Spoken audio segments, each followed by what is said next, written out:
Salutations, fellow gamers. I played Splitgate 2 last night, and I'm going to tell you how it was. So I played a few matches, and I mean, immediately the game, it's going in a very different direction than what Splitgate 1 was. Splitgate 1 was exactly just Halo with portals. It had similar game modes, and it had all the guns were exact copies of Halo guns. Not so much how they looked, but just how they functioned. So, I mean, if you played Halo, you knew what every gun did and how it worked. And in this game, they have their own guns. All the guns are like brand new stuff. There's factions now. It's not just like everybody's the same. There's factions now. So, I mean, already the game is much more team focused already, and more playing objective and stuff like that, and so much going kills and fragging out and stuff like that. There's loadouts now, which that's kind of crazy to me. They're getting rid of kind of like the Halo part of it, and they're just focusing on putting portals with whatever kind of shooter they want to do. So this is their own shooter now. So, and there's abilities with that, with the factions, and there's lethals like Splitgate 1, you could throw grenades, but they just closed portals. They didn't do damage. Now you can actually have like explosive stuff that does damage to other people. I can't remember if you can like throw stuff to close portals. It was a little bit tricky figuring that part out, and I'll get to why in a few seconds. There's also attachments too. There's attachments you can unlock for guns. So it is much more like more modern shooters where you have loadouts and all the stuff like that. So kind of, people have been calling it like Call of Duty, like, with the lethals and abilities. Sorry, not the abilities, but actually COD kind of has abilities now, right? And then the loadouts and stuff like that. But one big change that really stuck out to me as someone who's played Splitgate 1 a lot would be the portal keybind.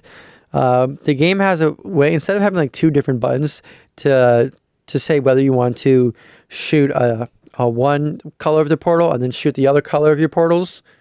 So have like, I go in this one, then I go in this one, or I go to close this one and go to close this one. It like automatically switches between the colors, which is really weird. I don't like it. I think it makes portals harder to use. It like dumbs them down, actually. Not hard to use, but it dumbs them down. It simplifies them to where you can't, like, it's hard to do as much stuff with them as you could if you just had two buttons. So, I mean, luckily you can change it in the keybind so you can get it back to two buttons like the way it should be. But the fact that it's defaults to this like auto switching option, it's just really weird. It makes me concerned about the direction they're going and how new players of Splitgate 2 and just Splitgate in general are going to like understand how portals work in the game and their possibilities and their uses. And I played two maps. I think I played two maps. At least I think I just played two. And the way they are, I feel like I kept finding myself not really wanting to use portals that much because I felt like the way the map was designed, it was pushing me, or at least allowing me to be able to just run around as if there were no portals. Because I thought like, there's a portal wall here and there's a portal wall over there.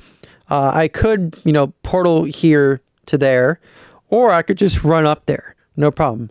And it might even be like kind of faster that way. So I feel like the maps could definitely be played without portals, which is not a good thing. The maps in Splitgate 1, definitely, you very quickly understood the advantages of using portals on those maps, and you felt like you were at a disadvantage if you didn't use the portals. These maps, at least the two I played, I don't know how many there are in the beta, or sorry, it's called an alpha. Maybe there's three, but there's definitely at least two, maybe only two. But I played two maps, and I both felt like I could have played them without portals. Like it was not a Splitgate game at all, which is concerning in the direction that they're going.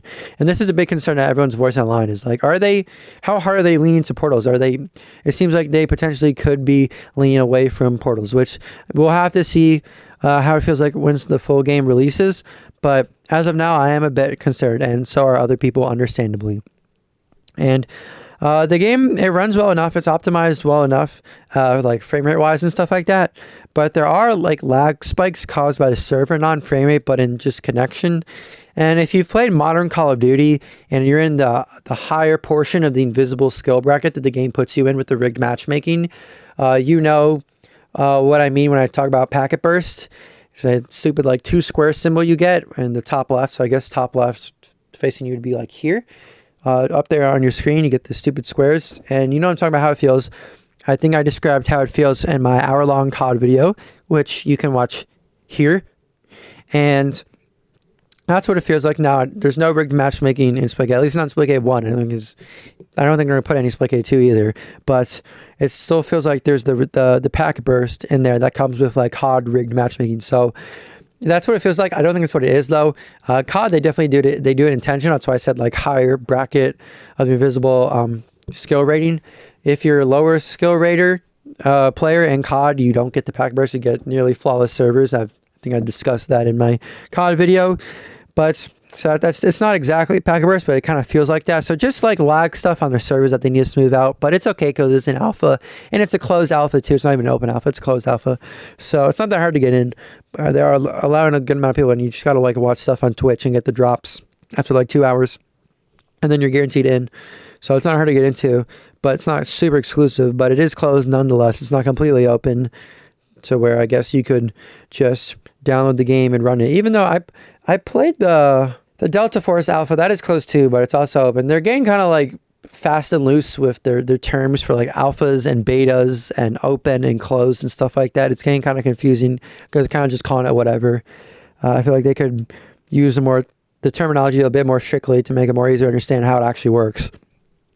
But so overall, I mean, that's what it was. Like it's really different. There's a few server issues, but it's still a good time. I recommend trying it. And I'm excited for the future of Splitgate 2.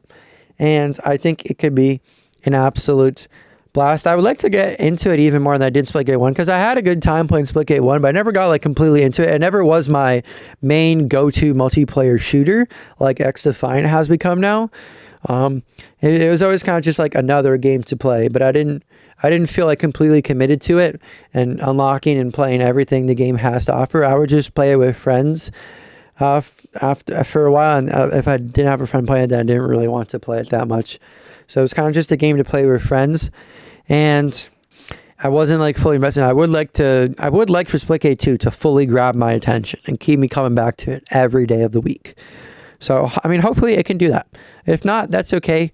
I think hopefully it grabs other people's attention as well, because there's a lot of games are vying for my attention right now. I've got XDefiant, I've got Delta Force, I've got Splitgate 2, so there's a lot. And am I gonna, maybe I just go full force on all of them? I don't know. We'll see. I'll let you guys know what happens and everyone watching. So stay tuned. And what do you think about Splitgate 2? Have you played it? Let me know in the comments below, and I will of course see you in the next video. Thank you for watching.